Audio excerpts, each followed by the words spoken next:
जब छोटी सी उम्र में गुरु हरिकृष्ण जी उत्तराधिकारी बने थे, तभी से लोगों की सेवा में जुट गए थे। हाय फ्रेंड्स, आज मैं आपको सुनाने जा रही एक छोटी सी कहानी। एक समय की बात है जब गुरु हरिकृष्ण जी राजा जयसिंह के साथ दिल्ली की ओर चले, तो वे सबसे पहले अंबाला गए। जब वहां के लोगों को इस बात का पता चला तो वह भारी संख्या में गुरु जी के दर्शनों के लिए आने लगे तथा उनके चरणों में तरह तरह के उपहार चढ़ाने लगे। गुरु जी की इतनी लोकप्रियता तथा जय जयकार देखकर राजा जयसिंह बहुत हैरान हुए। वहां पर एक रामलाल नाम का विद्वान पंडित रहता था। जब उसने गुरु जी की इस तरह जय जयकार होती देखी तो वह इसे सहन नहीं कर सका।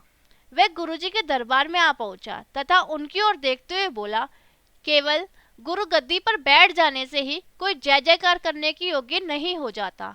विद्वान बनने तथा उपदेश देने के लिए एक उचित उम्र की आवश्यकता होती है। जिसकी अभी खेलने कूदने के दिन है, वह उत्तराधिकारी कैसे हो सकता है?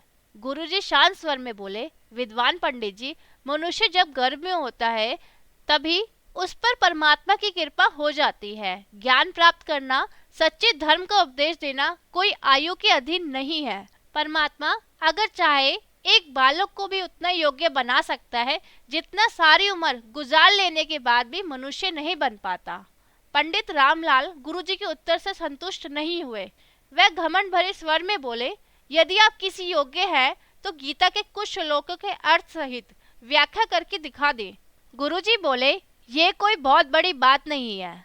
परमात्मा की अति कृपा हो जाए तो एक गूंगा बहरा भी गीता के श्लोक पढ़कर उनकी अर्थ सहित व्याख्या कर सकता है।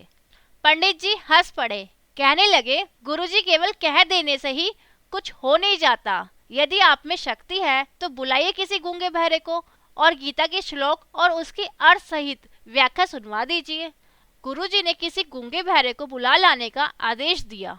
पंडित जी तत्काल गांव के छज्जू नामक एक गूंगे बहरे को पकड़ लाए तथा गुरुजी के सामने प्रस्तुत कर दिया। गुरुजी ने उन्हें अपने निकट बुलाया, फिर उसके सिर पर अपनी रतन जड़ित छड़ी से आशीर्वाद दिया। छड़ी का स्पर्श पाते ही उसका चेहरा एक अलौकिक तेज से जगमगाने लगा।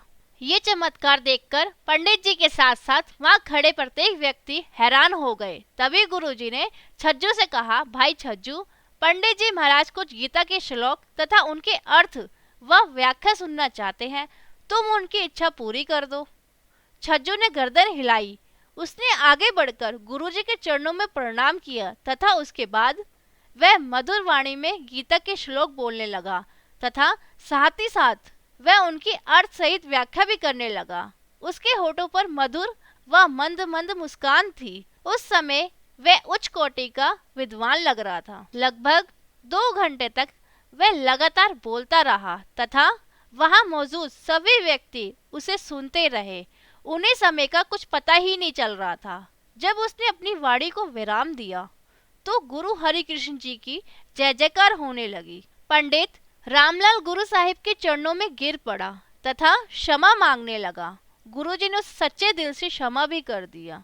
उस दिन के बाद पंडित जी तथा छज्जू हमेशा हमेशा के लिए गुरुजी के सेवक बन गए।